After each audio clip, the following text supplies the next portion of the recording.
नमस्कार। आज हम 1987 के मेरठ सांप्रदायिक दंगों पर बात करेंगे और इसमें भी खास तौर पे वो जो हाशिमपुरा नरसंहार हुआ उसकी दर्दनाक घटनाओं का थोड़ा विश्लेषण करेंगे। हाँ बिल्कुल।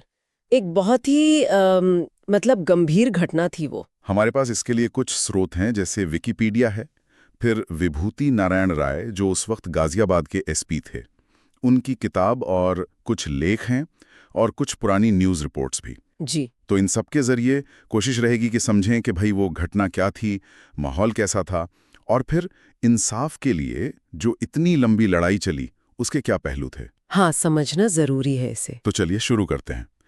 1987 में मेरठ, माहौल कैसा था उस वक्त? सुनने में आता है कि बाबरी मस्जिद वाला जो मुद्दा था उसके बाद तनाव तो पहले से ही था। बिल्कुल बिल्कुल था। देखिए 1986 में जब ताला खुला उसके बाद से ही मतलब हिंदू और मुस्लिम दोनों तरफ से रैलियां वगैरह हुईं, तो उससे फिजा काफी गर्म हो गई थी। अच्छा। फिर अप्रैल 1987 आते आते मेरठ में ही कुछ लोकल झगड़े हुए, जैसे एक मेले में किसी ने पुलिस वाले पर पटाखा फेंक दिया, फिर गोलीबारी हुई। अरे। हाँ, और मस्जिदों पर लाउडस्पीकर लगाने को लेकर भी कोई विवाद हुआ। तो ये छोटी छोटी चिंगारियां थीं जो माहौल को और बिगाड़ रही थीं। मतलब ये सब जुड़ता गया। हाँ, जुड़ता गया। और फिर मई में ये हिंसा एकदम से फैल गई। मई में क्या हुआ ऐसा? हुआ ये कि अजय शर्मा नाम के एक हिंदू व्यक्ति की हत्या हो गई और फिर उसको लेकर अफवाहें फैली। उसके बाद दंगे और भड़क उठे, दुकानें, फैक्ट्रियां जलाई गईं, हत्याएं हुईं। ओहो। हाँ, शहर के कई हिस्सों में फिर कर्फ्यू लगाना पड़ा।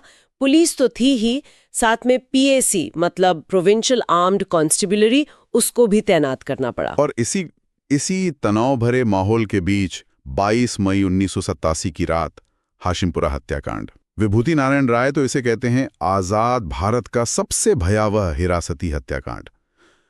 क्या हुआ था उस रात? हाँ, देखिए जो स्रोत है और खास तौर पर राय साहब के लेख, उनसे पता चलता है कि पीएसी की 41वीं बटालियन के जवान थे। हाँ। उन्होंने हाशिमपुरा मोहल्ले में एक तलाशी अभियान मतलब सर्च ऑपरेशन चलाया और उसके बाद करीब 40-45 मुस्लिम युवकों को पकड़ लिया गया। ज्यादातर नौजवान थे, ठीक-ठाक सेहत वाले लोग थे, ऐसा कहा जाता है। अच्छा, चुनकर? हाँ, मतलब ऐसा आभास होता है। फिर उन्हें एक पीले रंग के ट्रक में भरा गया। नंबर भी पता है उसका, URU 1493। ओके। लेकिन उन्हें पुलिस स्टेशन नहीं ले गए। ट्रक पहले मुरादानगर नहर की तरफ गया और फिर गाजियाबाद में मकनपुर गांव के पास हिंडन नहर की तरफ। नहर के पास क्यों? पुलिस स्टेशन क्यों नहीं? यही तो वो भयावह बात है।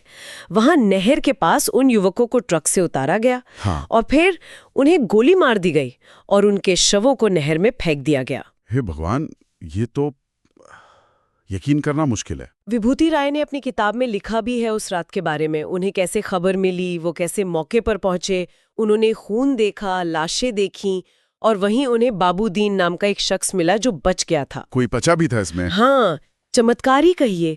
कुल 5 लोग थे जो किसी तरह बच निकले और बाद में उन्होंने गवाही भी दी। राय साहब अपनी किताब में एक सवाल उठाते हैं जो मुझे बहुत झकझोर गया कि बिना किसी निजी दुश्मनी के कोई ऐसा कैसे कर सकता है?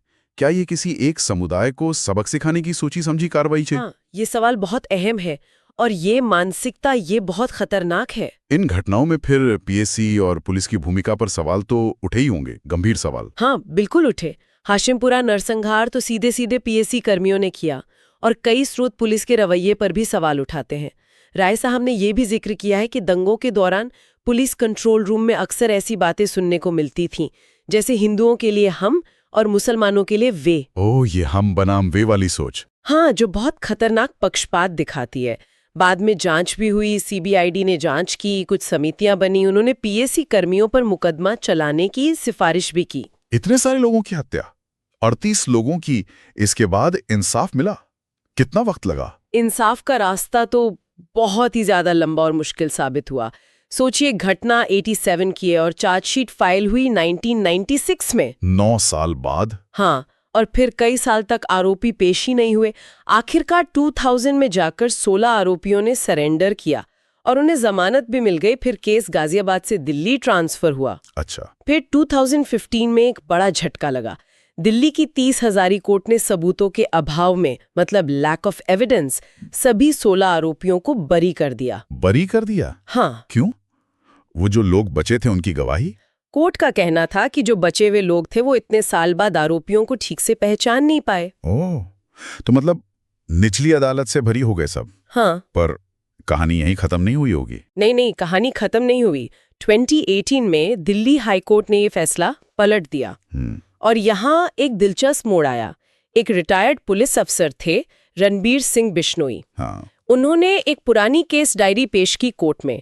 उस डायरी में घटना वाले दिन ड्यूटी पर जो पीएसी कर्मी थे उनके नाम दर्ज थे। अच्छा, ये अहम सबूत बना। हाँ, ये डायरी एक बहुत अहम सबूत साबित हुई और हाईकोर्ट ने इसी आधार पर 16 पूर्व पीएसी कर्मियों को हत्या, अपहरण, साजिश, सबूत मिटाना, इन सब का दोषी पाया और आजीवन कारावास की सजा सुनाई। तो ये दिखाता है कि कैसे सालों बाद भी कोई रिकॉर्ड, कोई दस्तावेज न्याय दिलाने में मदद कर सकता है। बिल्कुल, तब भी जब चश्मदीदों की यादें शायद धुंधली पड़ जाएं। हालांकि एक ताज़ा खबर ये है दिसंबर 2024 की कि सुप्रीम कोर्ट ने इनमें से कुछ दोषियों को जमानत दे दी है। मुख्य अपील पर सुनवाई अभी बाकी है। तो ये पूरी पड़ताल 1987 के मेरठ दंगे और हाशिम खुरा नरसंहार की, ये हमें सांप्रदायिक हिंसा की भयावह तो दिखाती है, लेकिन साथ ही जो हमारा राष्ट्रीय तंत्र है, स्टेट मशीनरी, उसकी जवाबदेही पर भी सवाल उठाती है और हमारी न्याय प्रक्रिया की जो धीमी रफ्तार है, जो चुनौतियां हैं, उन पर सोचने को मजबूर करती है।